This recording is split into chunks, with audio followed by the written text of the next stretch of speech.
Hey guys, I hope you're having an awesome day. For those of you that are new to my IG or my YouTube, whichever one you're watching this on, my name is Megan and my handle on both is Megan K Motivate.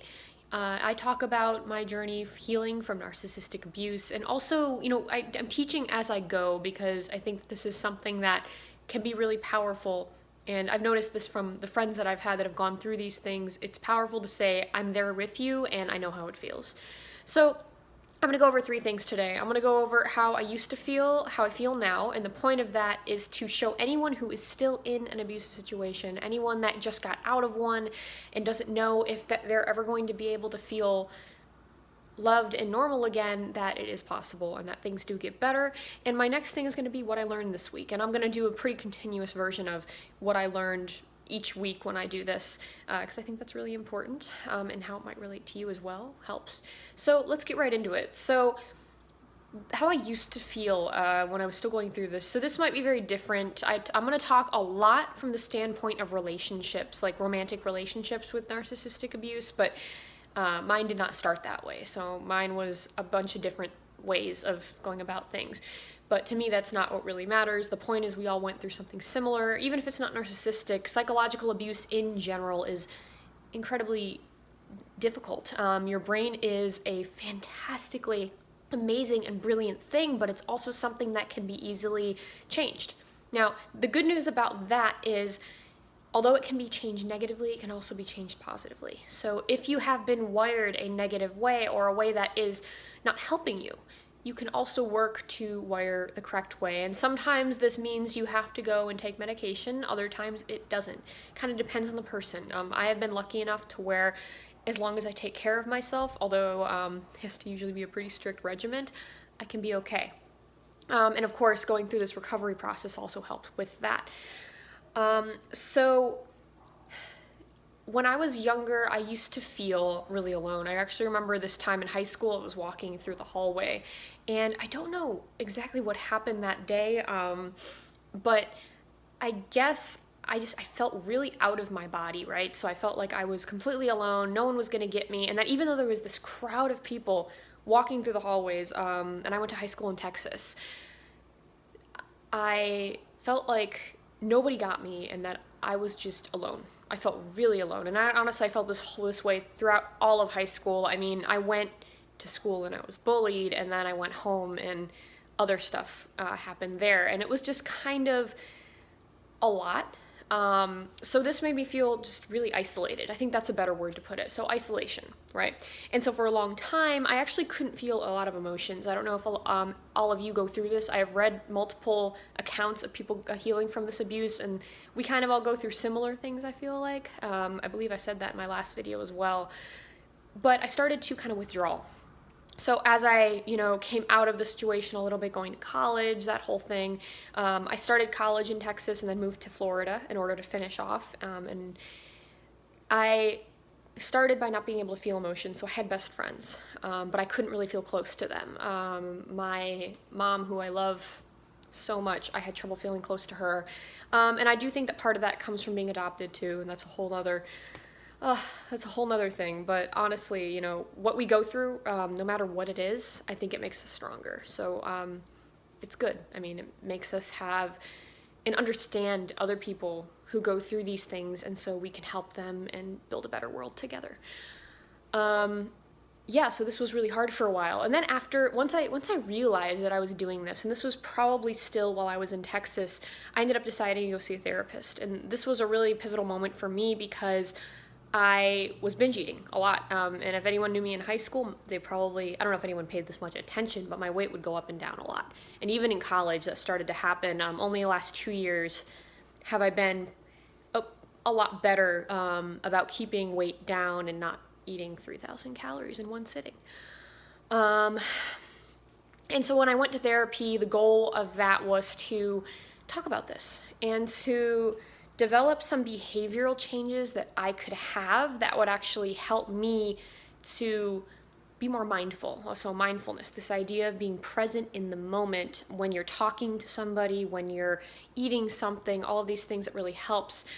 After I did this, this was really helpful. I started going on dates with myself, I call it, because I didn't really know myself. So with this isolation that I was feeling for such a long time, I also didn't know who I was. The only thing that I knew that I was music. I would sing and write music, and I still do that, but it's something that I wish I was doing more.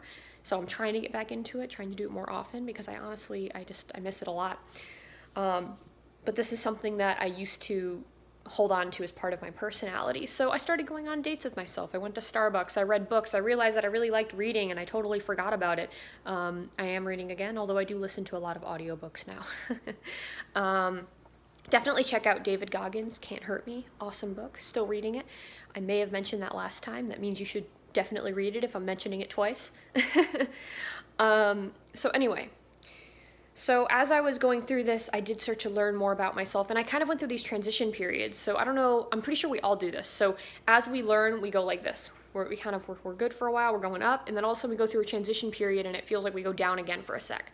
And that's because we're changing, we're getting back to the root of things and then going back up. So this happens to me, and it's always a little bit better each time it happens. It's not always going to be really negative and terrible, you know?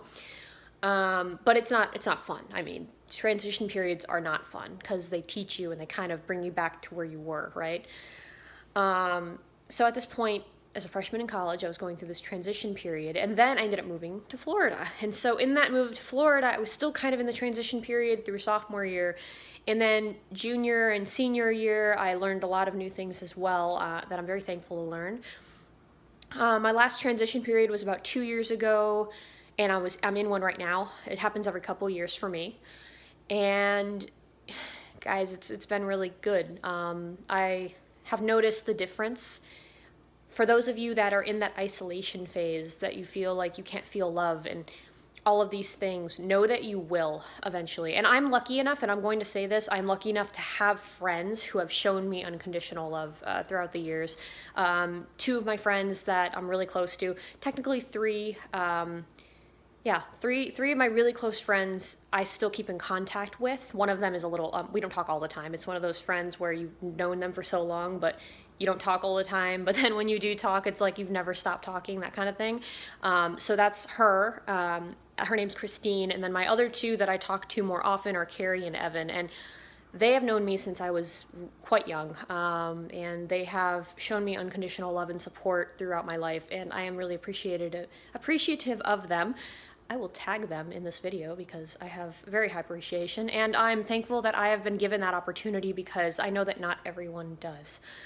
That's what I'm going to say about the feeling, though, is that if you do have people in your life that show you that unconditional love, that can be something that can help you to start knowing what it's supposed to feel like when you feel it for yourself. Maybe you get that from God. A lot of people talk about God's love, right? And they try to share it with you.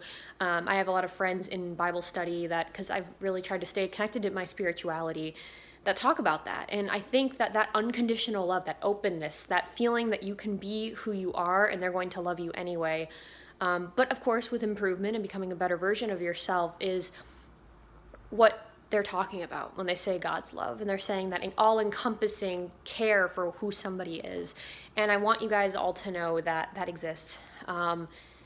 It doesn't, I think sometimes, the greater power, higher power, because I do believe in God, puts it in different ways. I think everyone needs to feel that in different ways, needs to be introduced to it in different ways. So it might not come to you in the form of God at first. But it might come to you in the form of your friends, or maybe it is your family. And if it is, cherish that.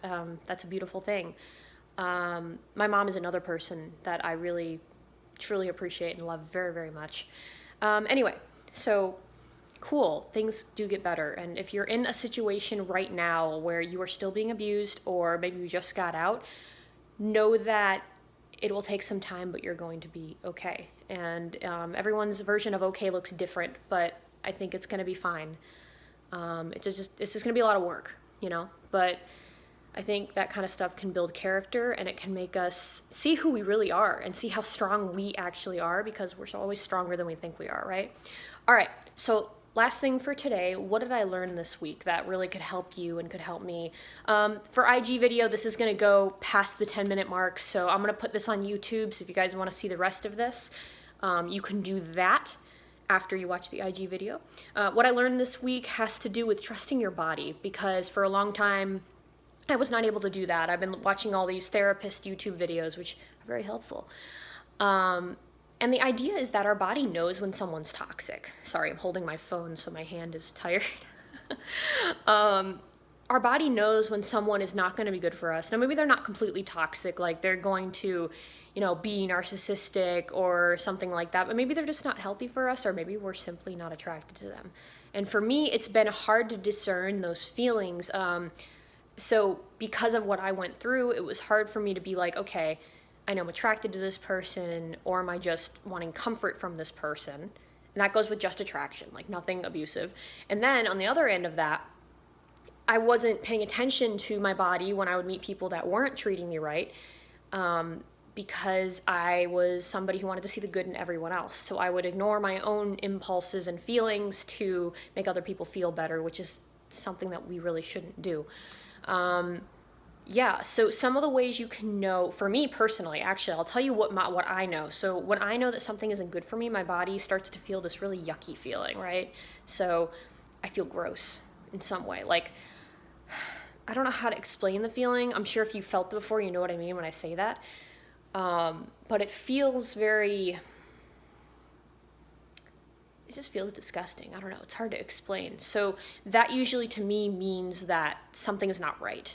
And that I need to maybe look at something. Now, I don't always listen to that. And sometimes I think that has to do with, trust. I think for me that has to do with trust. So if I'm feeling that way, a lot of times it means that I don't completely trust that person for whatever reason. And sometimes I don't know why until later. Other times I do. Another thing that my body will do is it'll shut down. So in a physical way, I will no longer be able to be physical with someone to an extent. So my body will just stop working in that way. That's pretty wild. I actually think it's pretty fascinating how the human body will take something and use it to tell you, hey, you should pay attention to this. So there's a lot of different ways that people's bodies can show you, or that your body can show you that something's not right. But I think getting to know those parts of yourself and being able to say, okay, this is my trigger and this is how I react when blank, you can start to become healthier and really look for ways to start healing and making sure you put yourself in the right situations. Guys, if you have any questions, if you have any comments on this, let me know. I'm always interested to learn from you just as much as I want you guys to learn from me. I've just been so humbled by the opportunity to even be able to share these kind of things with you guys, and I'm really thankful for the support that you've given me, not even my close friends, but the support that I've been able to feel, especially as I'm opening more of myself up to you in these, coming years, and it'll be really exciting to see how it goes. But anyway, guys, have a great day. We're going to get through this together, and it's going to be awesome, and it's all good. All right, show me your walk.